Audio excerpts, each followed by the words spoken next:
Tomorrow is the 70th anniversary of the Allied forces storming the beaches of Normandy, France. One local veteran remembers his role on Omaha Beach on June 6, 1944, and he sat down with our Scott Sheehan. June 6, 1944, D-Day. Local veteran Bob Upgard was 20 years old when he was ordered to go ashore on Omaha Beach 70 years ago. On D-Day, my job was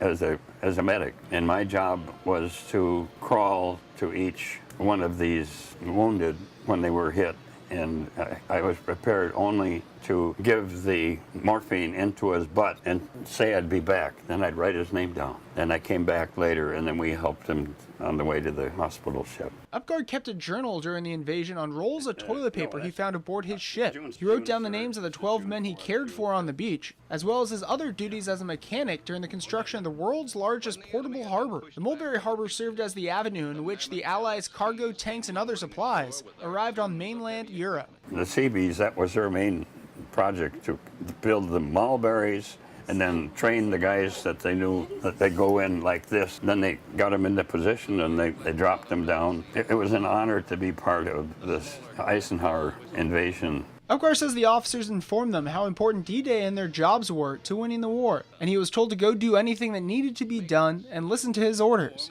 Upgard says his training is why he was able to make it home. We knew that this had to happen. Each one of these stages were important. It was a learning process, and everything you had to be prepared because you knew your life was at stake at any moment, and I wasn't afraid. 70 years later, Upgard still gets emotional thinking back to what he and his battalion did, and he says there's nothing better than someone on the street coming up to thank him for his service and to share their family's story with him. It's nice to be appreciated. Scott Sheehan, Lakeland News.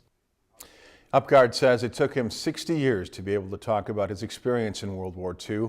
He also says he'd do it again if he could. If you've enjoyed this segment of Lakeland News, please consider making a tax-deductible contribution to Lakeland Public Television.